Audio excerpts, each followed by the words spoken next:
पूजा का शुभ मुहूर्त 13 दिसंबर को शाम 5:26 से शाम 7:40 तक रहेगा। इस समय के दौरान भगवान शिव की पूजा करना विशेष फलदायक होता है। आइए जानते हैं प्रदोष व्रत की महत्व के बारे में। प्रदोष व्रत में प्रदोष काल का विशेष महत्व होता है।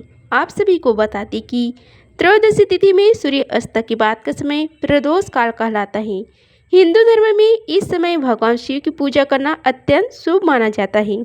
सुबह पूजा करने के बाद प्रदोष काल में भी भगवान शिव और माता पार्वती की पुनः पूजा करना चाहिए।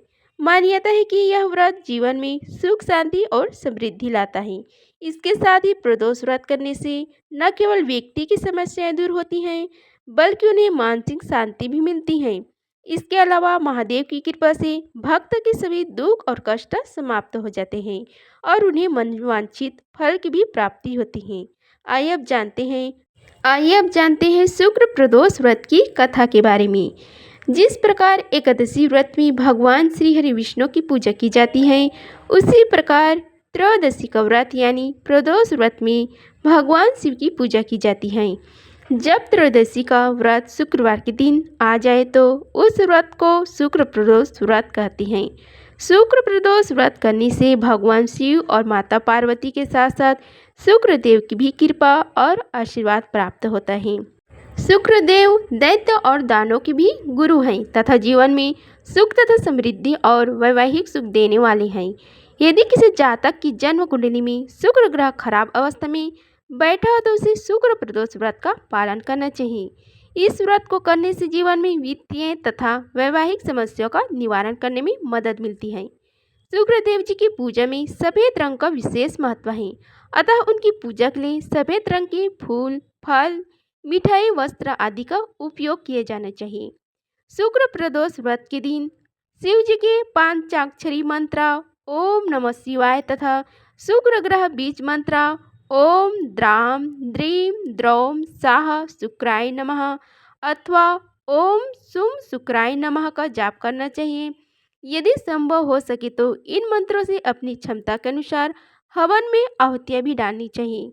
यदि आप शुक्र देव को संतुष्ट करना चाहते हैं तो आपको उनके इष्ट देव भगवान शिव की पूजा करनी चाहिए। इस प्रकार शुक्र प्रदोष व्रत का पालन करके आप वास्तव में भगवान शिव और माता पार्वती के साथ साथ शुक्रदेव की कृपा और आशीर्वाद प्राप्त कर सकते हैं।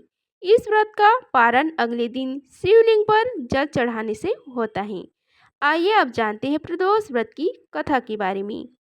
एक बार की बात है, एक शहर में 3 दोस्त थे, राजकुमार, ब्राह्मण कुमार और तीसरे थे धनिक पुत्र। राजकुमार और ब्राह्मण कुमार का विवाह हुआ था और धनिक पुत्र भी विवाहित था, लेकिन उनकी पत्नी का गौना अभी बाकी था। तीनों आदमी एक दिन अपनी पत्नियों के बारे में चर्चा कर रहे थे।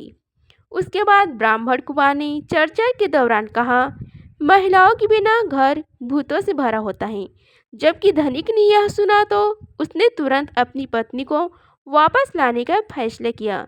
धनिक पुत्र के माता पिता ने उसे समझाया कि इस समय शुक्रदेव अपनी शुभ स्थिति में नहीं है और ऐसे समय पर महिलाओं को उनके मायके से लाना अच्छा नहीं होता। लेकिन उसने अपने पिता और माता की बात नहीं मानी और अपनी पत्नी के घर पहुंच गया।